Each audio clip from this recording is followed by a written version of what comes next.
the whole spectrum of questions about the economy today.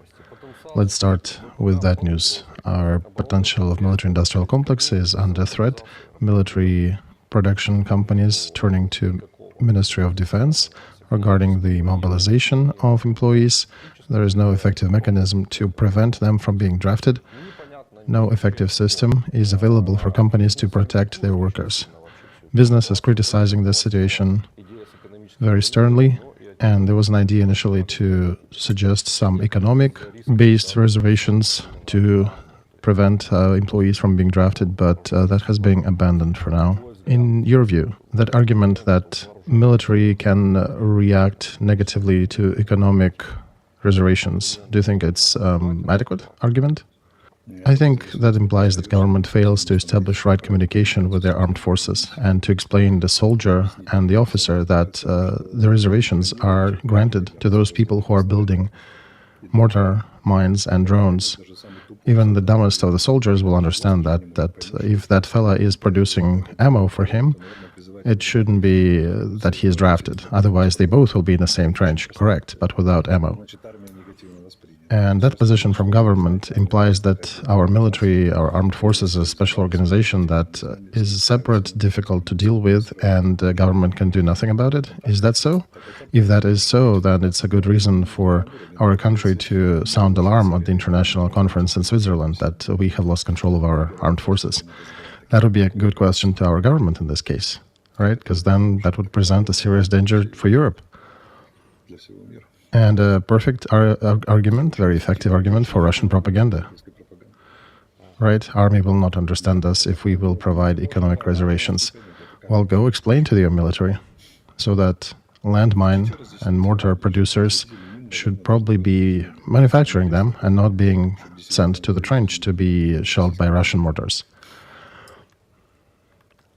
Well, this is also not only military production, it's also economic reservations for business, because business is in a very murky, gray area right now. As we see online businesses, there are some casinos, there are some beer manufacturers that manage to get some reservations for their employees, but I understand there are other businesses that cannot use these channels.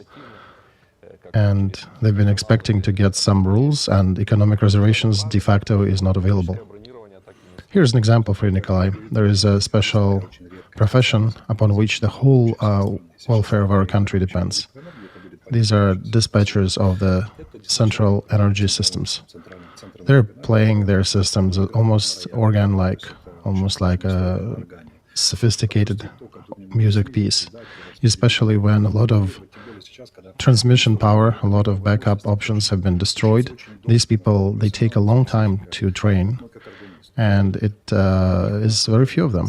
But right now they're being drafted as machine gunner, as a rifleman, and for the whole country we have maybe several dozen of them, and it takes years to train a new one. Tell me, how much brains does one need to have in order to draft these people? Because energy systems is the backbone of our country. If you draft all of them, that's it. You don't even need to hit power generating stations. Nobody will be there to manage the flow. And yet we continue drafting them. We continue depleting the pool of these super valuable professionals. What kind of a brain does one need to have to do it? When this resource essentially is irreplenishable at this point. You cannot buy them, you cannot quickly train them. What effing infantryman is the person in this case? Right, it's as if you take a neurosurgeon, not even as a vet, but as an assistant to a mortar launcher. Yet that's happening. In every industry there are some unique backbone specialists. If you lose them, you likely will never be able to recover. And yet they're being drafted en masse. Another good example, in Kiev, by the way, the gaps between the trains and the subway became longer. They're announcing they'll become longer. Why? Because a serious percentage of workers, of subway workers, are being drafted. And in any branch of our industries, there are unique specialists, upon losing which you will lose your own school, your own method, or capability to recover and replenish itself as a lot of training happens on the job. Blatantly stating, it's, yeah, we grab a neurosurgeon and throw them in a trench. What's the economic value of that? One needs to be completely inadequate to do that. And yet the government comes out and says, well, that's how the system works and nobody can stop it. Well, you idiots, you already have issues with energy systems and you will have that even worse soon. And you will waste these precious people out in the front. One of them came back. He was drafted as the machine gunner initially at the beginning of the war when we especially needed these specialty. He recently got back to work, but he was seriously wounded on the front. It took him a while to recover before he managed to come back to his energy systems. If half of them dies, we're done. And yet they're still getting these conscript writs. A rifleman, assistant to machine gunner, grenade launcher. You guys cannot find another person to do that, to fulfill that job on the front? We need to take this one who took about 15 years to get to where that person is training-wise and the value that this person can bring to our economy at where he works. Yet some of the employees of the online casinos successfully managed to dodge the draft. How is that happening? Because probably they're paying money to those who are assigning those draft lists. And one of the scandalous sides of mobilization is that we do not have a properly working system of reservations for the leading specialists in different industries, leading manufacturing specialists, leading trainers, and leading specialists who provide teaching at large, professors, engineers, etc. We're the country of madmen. It sounds really wild, Alexey, and it's sad for me to talk about this because this is already a third year of a full-scale war. You'd think that we should be smarter than that at this point. Well, you understand, Nikolai, the state of things in the land of our fathers always puts our sound engineers who are editing our streams in a very precarious position. Because for the last 2 years, I think I could easily be talking just in expletives describing that. It was worse at the beginning, but I understand that was a beginning. But it's difficult, yeah. If I continue being absolutely honest, I would only be using just cuss words here. And it's difficult for the sound editors to bleep everything out. So I have to strain and pick up the more literary and more vivid descriptions, while I'm always tempted to switch back to the army language, to the army parlance, and just say as it is.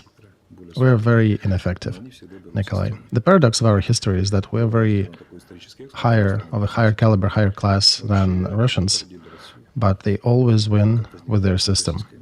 Let's make a bit of a historic detour here to explain that. So how did we birth Russian Empire? This is essentially a Ukrainian project. Ukrainian spiritual leaders, religious leaders, needed to solve a special task.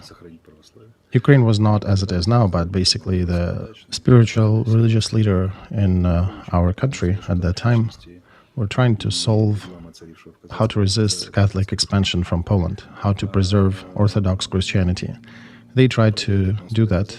Peter Mogila, Sagaidachny at the beginning of the 17th century, but they failed because due to the anarchy and general discombobulation in the leadership of Cossacks, that project failed to be realized on the basis of Zaporozhye and Cossacks.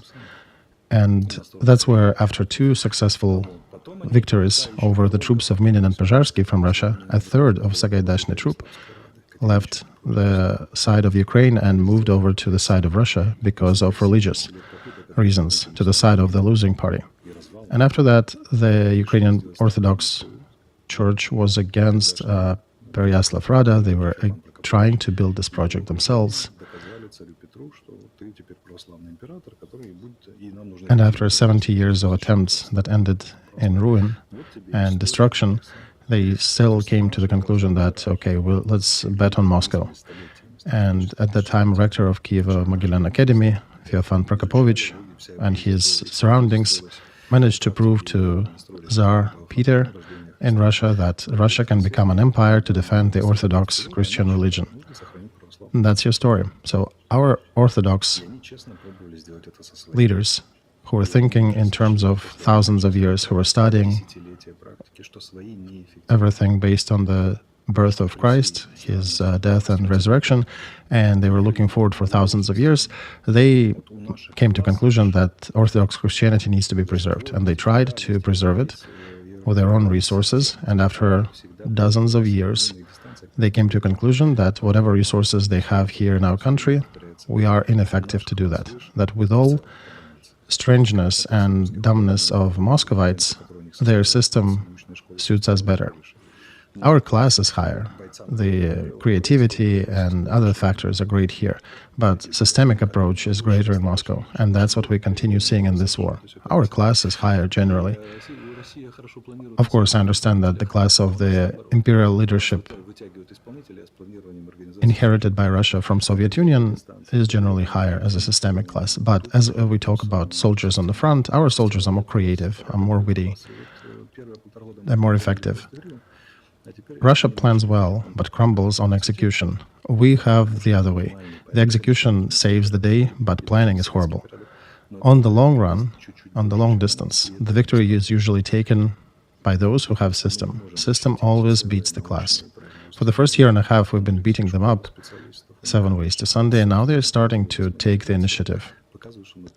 And of course, it's not a German order, it's not even a Soviet order, but they have a bit more order than we do, and that's enough. And the fact that we cannot defend the whole scientific military-industrial schools of specialists from this abuse of military draft just reveals that we're complete idiots, at least in this matter. Hopeless idiots who are trying to destroy their country. And that's it. There is no energy system, there is no Ukraine. So why are you drafting dispatchers to aid the machine gunners on the front? What for? Are you nuts? You are mad. And that's an affirmative. Or, for example, you draft people from the mortar shells production. I have a friend who has 3 factories that manufacture mortar mines. And he's complaining that every week drafting commission is visiting his facilities and drafting people. He cannot find new people. He cannot bring women to work there because it's a heavy work. It's heavy to lift articles and there are explosives involved. And when he tries to appeal to the drafting commission, they're saying that, well, we don't care. We just need to bring that many people. We don't care where from. And he's been struggling. He's been fighting with that for a year and a half. You got a new person, you just trained him how to do, and then he's drafted. And then you find another one, you have to find one more. He's offering 50,000 hryvnias of a salary, but people are not coming. And they understand that it's easier for them to just sit at home in the basement somewhere, dodging the draft, if they want to, than go to this production facility. Aren't we idiots? These are shots for mortars for the army. This is not some casino online, right? Alexey, it's very difficult for me to comment on this. I do not understand where in such situation are we going to then. Well, Nikolai, we seem to be heading towards defeat, and I hope that in this case it'll be so bitter that we will remember that for years to come. Because it's rather obvious that a lot of our actions indicating that we want to die. That cherry martita, as I talked about before. That vector has a very well-defined end. In the most ideal version of this variant, we will probably be fighting for another year and a half. I don't think the second mobilization will go through. And after that, we'll just exhaust ourselves. We won't be able to continue this war. And then we'll be bound to sign peace treaty, the ones that we will definitely not like. There'll be some bitten off remnant of Ukraine that will be trying to get from all the devastation and destruction of this war. Very likely will be a gray zone, or perhaps will be a donation state-based system.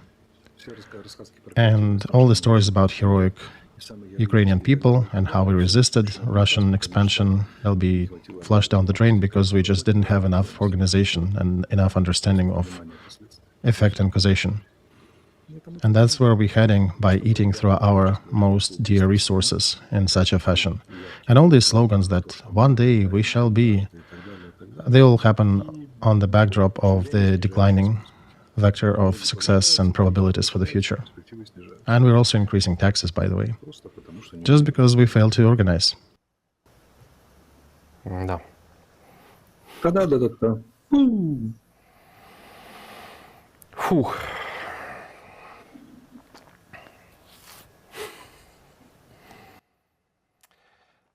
European Human Rights Court has about 8,000 claims from Ukraine, and we are in the top 5 leaders in this court. Look, we're somewhere leading, right? Right, let's compare that situation with the fact that our president says we're most democratic. We're so democratic that we're leading in the Human Rights Court cases. And I don't think that's a real picture, Nikolai. If all people in our country knew that they can even apply to this court and appeal to this court for certain violations, I think we would not be in the top 5, we'll be their leader. Remember, Soviet Union was happy and put it on their banners that they were turning the rivers. And I think that's another mark for Ukraine. We are beating every competition in the Human Rights Court. And also, I think Ukrainian diaspora has a good chance of appealing stoppage of consular services to that court. And I understand people are not wanting to hurt their country at such a critical moment. I think after the war, there'll be a lot of claims about that. We addressed that one time before in the stream. Speaking of the attitude to human rights in Ukraine and such a passage of our president that we are the most democratic country, I have a hypothesis. It seems that if this Russian citizen is now present in Ukraine, somehow, he has more rights than Ukrainian citizen. Isn't it so? Of course, Nikolai. First of all, he will not be drafted, right? He can walk in the street and just spit in the direction of the recruiters, while Ukrainian citizen needs to either go on the side roads and try to avoid direct contact with drafting committee, or go to that application and to the drafting point and play that Russian roulette. And then if that's the situation, then what are we fighting for? In the 21st century, does the person have a right to choose whether he wants to fight or not? And if yes, then how? In which detachment, in which company, perhaps a certain military profession that the person prefers? Is there any glimpse that should be given to him or her to choose? There is a very simple criteria of the level of development of society. It's the quantity and quality of choices that is given to the citizen within the country, within the state. The more of these choices people get, the more progressive, the more open, the more evolved the society is. Our society did not have a lot of choices to start with, and when they're going and limiting even those, then we are following the regression trend. In my opinion, it is absolutely wrong thing to do in the 21st century, to just tell somebody that you have to kill and die against your will. First of all, it's absolutely immoral. Second, it just won't work in practice. Such a person will not be an effective soldier. He will not be a soldier. He'll be burdening the state with his presence somewhere in the military unit as a refuser, or somewhere as somebody who left his detachment. So the system needs to find ways to motivate people. Our system is brilliant at demotivating people. The book on strategy, the first lecture, has a very simple message. All motions, all movements that you make can be judged by different criteria, but the main criteria that you should rely upon, whether you're expanding the options that you will have after this decision, or whether you're dwindling them. So in critical situations, at least, do not dwindle your options. It's written in huge letters. Categorically, it's prohibited to make decisions that are diminishing your space of variance. And look what's happening here now. Especially our statesmen do not understand that this John Smith they got somewhere in the middle of a town, they're decreasing by these actions, not only for this person, but for the whole country. That this is a regression trend. This is not a progress, because we got illiterate people in our bureaucracy, in our state bureaucracy. They don't have systemic view on things. They don't have enough education, I suspect. And they're incapable of making strong systemic moves, taking long-term strategies in the account. What will be the result of these motions today, 5 years from now? There is another law of politics that says that the country is as independent as the planning horizon it has. We're planning for maybe a month, maybe month and a half. 2 is fantastic, and that's our horizon of planning. So that's as much as independent we are. These countries will always be losing to the country that plans at least for 2 months or 3 months. What will happen and how is our competition with the countries that plan for 7, 15 or 50 years in advance? Let's not talk about that, to not end up crying with all these 40,000 watching me live on my channel and 8,000 watching on your channel and millions that are watching regularly after. Alexey, so what can we do to prevent the constant demoralization by our citizens from our government? Oh, I suspect, Nikolai, we should just call Latinina to another debate and trump over her there and win over her like Portnikov did recently, right? Right, it would be nice if the debating person would be somebody not connected to the school of KGB and Kremlin, unlike Portnikov. Well, thing is, Nikolai, we don't have enough people who are of Ukrainian school. Do we have Kiselev? Yevgeny? Right, he was affiliated with Poroshenko, now he is somewhat independent. We also have Fagin, a private person who is always presented on 2 channels. Just a private person who was in 2014, 2015 an attorney on some of the Poroshenko's criminal cases, economic cases.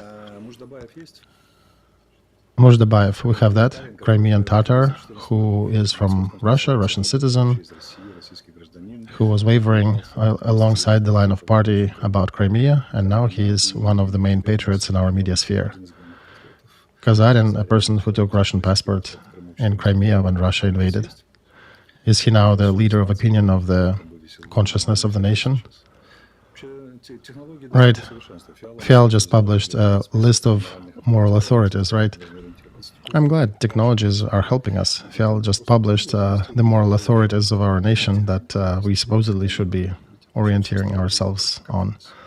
Previously, you had to think. Now you can just look there and say, okay, these are the moral authorities. Now it's very simple. You just go buy them and place them on the board of moral authorities. Who else is there? Let's look at the list.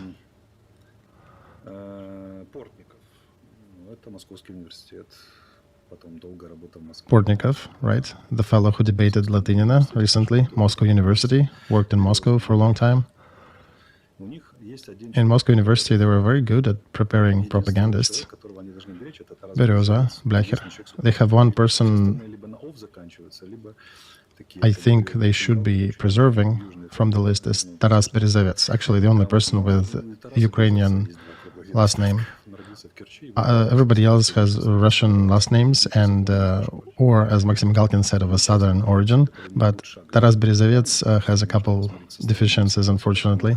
He was born in Kerch and he grew up in a Russian-speaking environment, in the Soviet environment, and he was studying in London school.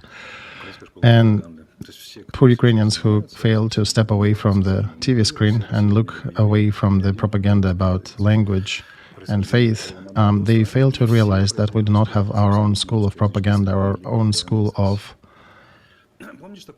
polemics, our school of debating. Because right now, all the media persons that we encounter, they're mostly originating from Russian-speaking environment or just from Russia directly, and the only other one is Taras Berezovets. Remember who built a CTV channel? And then he later moved to Moscow, and the speakers are all here in Ukraine?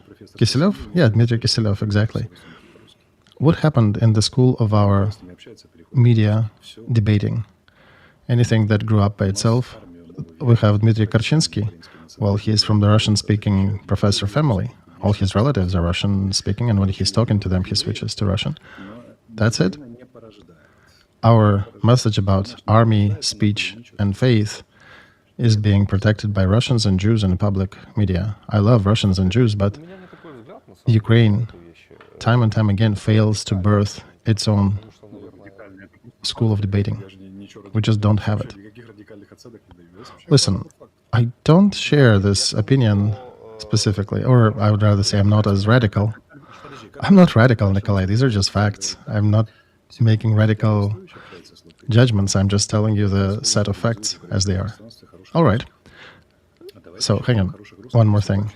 If Ukrainian thinks further, when Arestovich is talking to Latinina, he is legalizing good Russians in Ukrainian media sphere. Well, let's count good Russians that are presenting on the first channel, on the main channel in Ukraine. 24th channel, right? Sadovy, Lvov. Right, but it's the same agenda. West of Ukraine, the whole Ukraine as the West. How many good Russians are feeding there who are defending our faith, army, and speech day after day? Just one step from this situation, get to the drone height, and you can see the picture very differently. Bingo, right? But we're too busy. We're too concentrated on daily things. We're still walking to the borders of 1991, and we fail to look at the situation at large. But it's a great skill to have, to be able to step back, and you'll be able to find a lot of fantastic, interesting things. It's strange that we got to this question in such a matter. This is just an example, Nikolai, of how to look at it from a side, how useful it can be, and how that works. All right. Okay, from my point of view, debating Latinina, it's almost as if, and I'm just speaking colloquially, it's a communication channel, right? She is forming her own communication channel. She has her own audience. Latinina is a very good messenger. Whatever she says flies very well through Russian-speaking and Ukrainian Russian-speaking communities. Yeah, she's a good media for that. Right. Remember, how did we get to this topic? Because I said that Russian citizens seem to have more rights than Ukrainians. Right. They don't only have more rights, but they also are the bloom of the ideology, the ones fighting for this ideology that is being imposed on Ukraine about the faith, about military need, about eternal enemy. People who are formed in Russia, half of them still have Russian passports, are sending this message daily to our Ukrainians. And Drafting Commission will never take them from their studios on their main channels. So I have the question to Ukrainians, colleagues, friends, compatriots. What did you win in this war with this eternal enemy? That the Russian citizen feels more protected in Ukraine than you do, and they're telling you how to fight correctly and what your goals should be? Is that what you're dying for? I think it's a rhetorical question, right? You know, for me, in that story with Portnikov, it's strange to me that that person in 2014, verbatim, has written that now we are Russian world, but without Kremlin, Russian Federation, and Putin. It doesn't work like this, Nikolai, right? And that's exactly what he was arguing against with Latinina. Look how it works. All these deceived shareholders, so to say, they're coming and saying, look, he transformed, he changed. Look, Kazarin did take Russian passport after Crimea was occupied, but now he transformed. He is now with Ukrainian armed forces. Portnikov was walking, I don't know if that's fake or real picture, he was somewhere in a picture with Yeltsin, and now he apparently has transformed, as has understood better. Berioza apparently was in Israel, then he got transformed again, coming back to Ukraine, but through Moscow, and now he changed his view, right? Muzhdabayev was also wavering to be the best pro-Russian Crimean Tatar in the occupied Crimea, but then eventually he shifted to Ukraine. And most of them are like this kind of characters. They also have a speaker with a mustache like this on the first channel. He actually is a Russian citizen. He just came from Russia. And these are the people defending army, speech, faith, mostly Russian citizens who've been wavering quite a bit. But there is one criteria for transformation I should probably mention. Those pro-Ukrainian defenders, so to say, affixing the amount of lies on their ears, They're saying, well, no, these guys recognize things, they have changed. Here's a criteria for you for transformation. Can a person change and transform? Sure, he can, maybe 180 degrees. You know what usually happens to the person after that? He faces a serious backlash. The price for such a transformation is loss, is unsubscribes, is loss of your audience. You also lose your money, you lose your influence. But these interesting activists are going through such a peculiar transformation that after each transformation, they only increase their amount of money and the amount of followers. Somehow it also matches with different offers from sponsors, known and lesser known. Do you know what kind of strange transformation it is? When you transform and every time you get a better car? Such a painful, difficult transformation, 180 degrees turn. These are our transformers. Honestly, Alexey, I would really want to understand where in space this transformation takes place. When this person was giving such an ideological statement that Russian world is us, but without Kremlin, Russian Federation or Putin. And when did that transformation occur that now Russian world is nowhere and should be shunned upon? So if that person is representing KGB school, and he was telling to Kiselov about a week ago, he was saying that he is from Dnepropetrovsk party apparatus, as everybody on those times in Moscow. So that rang a bell in my mind. What was that kind of Dnepropetrovsk group of people in Moscow? I was not privy to that group, but it would be interesting to see who went there. And he's saying that would be interesting for me in Kremlin to take an interview with the head of KGB. Frankly, me being a journalist, I'm not interested in taking an interview with KGB head. So I do not quite understand his interest in this and how did this affect his future career. Nikolai, I'm a bit simpler here. Perhaps he may have a right to interview the head of KGB. It, in some angle, might be interesting, especially if you're specializing in these countries. But, right, the interests of the party. Okay, Nikolai, people who were formed in the times of Soviet system or Russian system who grew to be professionals in their rights, a professional of word, a professional debater, a professional presenter, in that framework, suddenly a lot of them realized that they are now for Ukraine.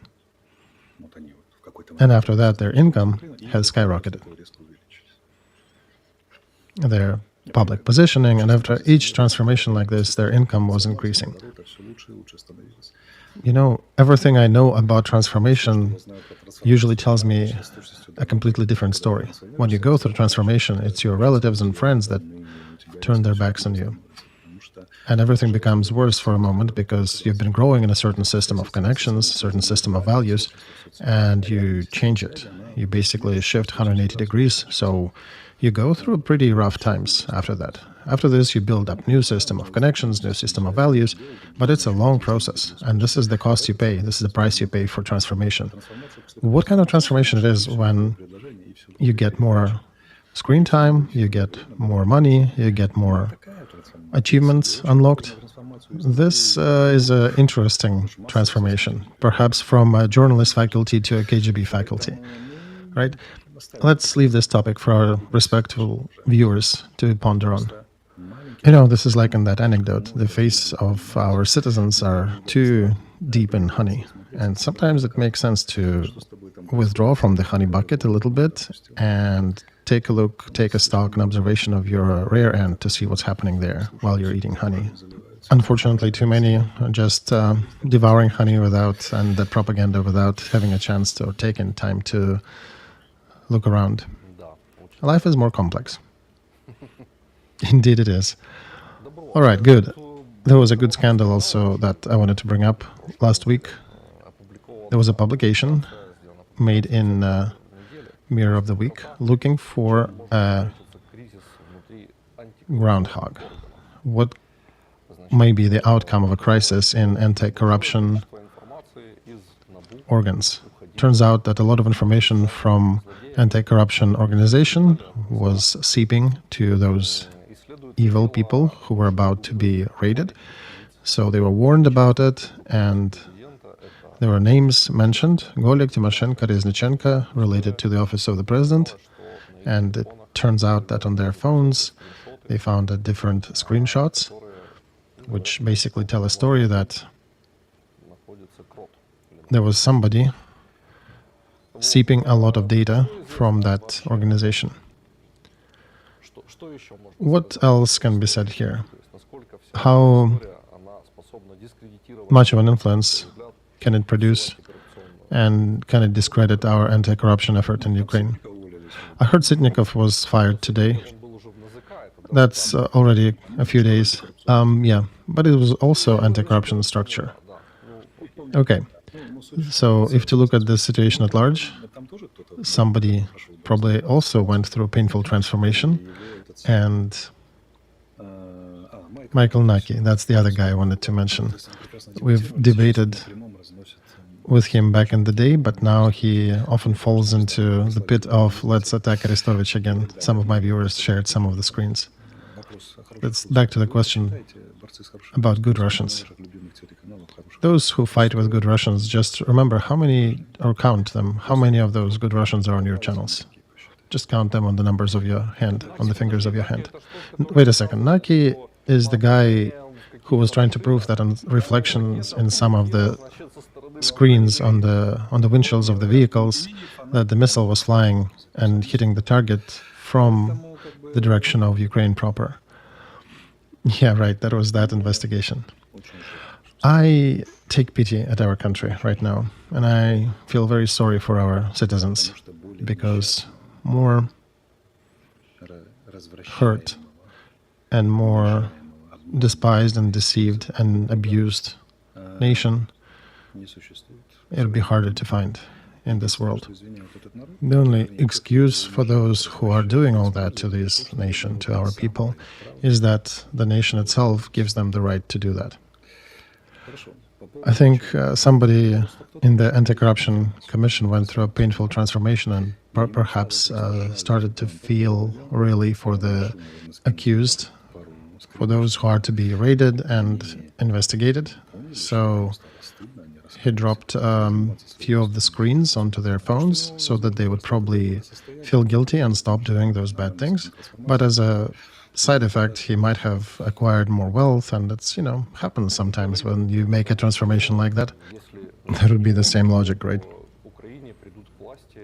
All right, Zelensky is saying also that if not him, then in Ukraine, Russian agents will prevail and take over.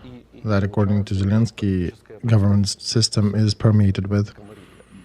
And apparently they all will get political representation if Zelensky leaves. So is he hinting at President Poroshenko with his friends and all this gang that are talking about different things in their streams? Are they Russian agents? I don't know, Nikolai, but it does sound from the words of Blinken that that's exactly what Zelensky is implying, that even in the office of the president there are some Russian spies and he's the only thing holding them and their influence. There is too much treacherous influence from Kremlin everywhere, and if I remove myself from politics, they likely will prevail, and then, Russia and Ukraine might join again, and they'll probably run further to the English Strait, give us some money. I'm sorry, that was not in his speech, right? All right, Alexey. So the topic that apparently some political structures are permeated with Russian agents, is that indeed so? Is that a complete failure of our counterintelligence and Ukrainian security services? Nikolai, our counterintel works non-stop. They have dismantled 58 already networks of Russian agents in Ukraine, and that's just from the beginning of conflict. Real spies that were prepared, that were trained, that took some time to get implemented, installed here, not the ones who are writing stuff on the social media, not that. But counterintel cannot do everything, because there is also a division of different rights between different agencies. And, somebody may be in anti-corruption administration. If somebody is working there, it's a bit more difficult for counterintel to get him. Same thing as if somebody would be in defense system, in the defense ministry, counterintel could perhaps find somebody and point the finger at that person saying, okay, we suspect that he is a Russian agent, Russian spy. Then his superiors, if he's a well-planted agent, would perhaps be so sure of his value that they would start countering that effort of counterintel and pushing back and saying, no, this is wrong. They're just digging against us, and you don't want them to get all the power in the country. There should be a balance of different services in the country. So even for counterintel, it's not so easy. And one thing is for them to execute according to their wits and their investigations. Another thing is when different political parties and political influences start to affect whom, how, and what can they investigate. So, Alexey, would it be possible for us to maybe place somebody who has no conflicts of interest in the government apparatus? Is that the path forward? No, Nikolai. It's always impossible to pick such clean people because of the influence of different parties. Different parties have different influences, and the art of politics is to make sure that you use internal squabbles, internal differences of opinions into the moving force. But you have to have knowledgeable and skilled politicians who can do that. But where do you find them? Right? We're living according to Strugatsky's law described in one of their books. We don't need smart ones, we need trusted ones. Well, Alexey, I imply the ones who potentially might have connections with Russia, the ones who might be potential spies, right? What do you mean, Nikolai? Well, like recently, Knyazhitsky meeting with Sivkovich, right? That would be a connection, a potential connection with Russians. Well, that deserves investigation, Nikolai. This is actually interacting with people who are sanctioned against by the United States. They apparently do investigate before slapping sanctions on people. Again, politics intervene. Knyazhitsky is a functionary of the certain opposition party, and you cannot just go after him. It's got to be done very correctly, because otherwise it's perceived as hunting down your political opponents. So, lack of political will, perhaps, that's playing a serious factor. Also, systemic issues in our society. And when political agreements start to crumble, that usually is a serious signal for politicians that trumps a lot of other matters. For example, they can afford to keep a potential spy on a certain position to not let certain scheme crumble. That happens sometimes. You mean during this war, that's what it can be? Right, it's a political habit. And our government has not changed because of this war much. But I would remind us, for example, that Chancellor Schroeder, who was lobbying a lot of Russian interests, or a Minister of Foreign Affairs of Austria, they both were lobbying the interests of Gazprom, of Russia. And they were open agents of Russian Federation, taking very high positions of Chancellor or Minister of the Foreign Affairs in the countries in Europe, Germany and Austria. And the political construct was such that special services of Austria and Germany were not allowed to touch them, and are still not allowed to touch them much. However, right, it's all in the open. Politics rules a lot of things, and special services often follow suit. So there are a lot of limitations and nuance in their work. Well, listening to all that, Alexey, I don't know what our viewers would think, but it seems to me that, or at least I get a feeling, that the government in its current state is actually an obstacle to our armed forces, to them being effective. Well, Nikolai, no, the armed forces of our country are part of that system. One should not be separating armed forces from the state and saying that army is great and the system is horrible. They are allowed, army is allowed to exist in as much an effective state as any other branch. And as in that anecdote we remembered earlier, you need to change the whole system here.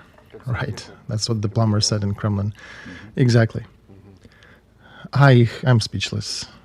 Thank you, Alexey Nikolaevich. Let's remind our viewers that we are still conducting a fundraiser. Please support 100th Brigade. If you can donate 100 hryvnias, we then will be able to close their ask and provide them with enough Mavic drones to allow to solve the matters that they need to address at the part of the front. Nikolai, by the way, do you want me to mention one conversation, a private conversation I had with a guy who was in charge of fortifications in Kharkov district? And I asked him, dude, you are from Kharkov. That's your city. Don't you care about these people? You are from here. Do you know what he answered? Why should I care? I continued the conversation, telling him that, well, they're people, first of all, right? You're Orthodox Christian. At least you should care about your brethren. Perhaps they're wrong, but still. Well, he said they have elected the city authorities. They have elected these powers in the country. They bear the brunt of their responsibilities. So you're not going to defend your city and those people who supported you? No, he said no. These are the decisions they made, and they have to bear responsibility and perhaps burn in hell for that. And he asked me, isn't that what you say as well about our compatriots? I said, no, there's a difference between me and you. I'm saying that they perhaps will be burning in hell for the decisions they've made or have not made, but I do care about them. And you think that they should burn in hell and you don't give a shit about them. Do you feel the difference? And this is one of the people in charge of fortifications in Kharkov district. And they've built some very subpar structures. And social Darwinism here, Nikolai, in essence, it does take place. And it's perhaps not the worst thing happening to Ukraine. Well, Alexey, then I only have one conclusion, that things will probably be getting worse. Well, that's an obvious conclusion. And I think very soon, Nikolai, they'll understand. If they don't understand on their deaths, they'll start feeling that on the electric networks. And I think in autumn, even the most vicious anti-Latinina celebrators will finally start gathering some data together and getting two wits together and figuring out that, okay, well, yeah, you may have won over Latinina in that conversation, but something is wrong, right? You're sitting here with a candlelight with no heat in your cold house. I'll still care about them, but I don't know if they will actually come to light as a result of it.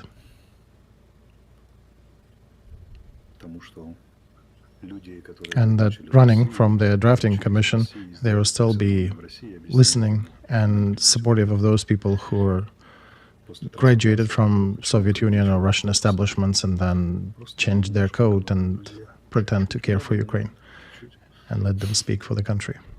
You don't need to be super wise to read through the words there, just a little bit. Right, and you'd think they would want to start thinking about electric grid and all that in summer to make sure that when winter comes, we're in somewhat okay position. Nikolai, our electric grid is on the decline, and I'm afraid there is not much we can do now to compensate for that coming thing in autumn. They're barely surviving with quick transfers and quick turns off of certain districts to make sure that the others can still have some power.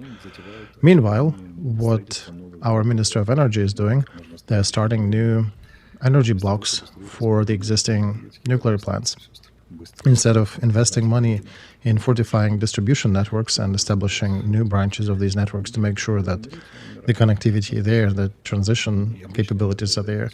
What can I say, if people want to die, they will die. So, Alexey, speaking of that, a monthly salary in the Ukraine Energy board member is reaching 2 million hryvnias. Oh, Nikolai, I'm for them having 20 million if they would actually concentrate on maintaining our energy networks. Where, by the way, those 50 billions that were designated to provide for defense of our energy systems? Where did they spend those? How are you going to defend certain things? The nets and dirigibles, they don't cost that much, but for these monies, these investments, you could have created an independent network of smaller gas stations that would be able to create additional powers and additional transfer capabilities. Right? Well, I hope during the war, maybe the end of the war, we'll get some publications about how much was stolen on the blood of our soldiers and how much was lied about. I think people will be horrified at these numbers, but it will be a little too late when they'll be sitting at the graves of their dead relatives and friends under the waving Ukrainian flags, and they'll be reading about stolen hundreds of millions of euros and dollars. Perhaps they'll think about it then. What is happening in the country under your supportive cheering when somebody positions another carrot in front of you? And who is the one to blame? The one who deceived you or the ones who actually allowed to be deceived?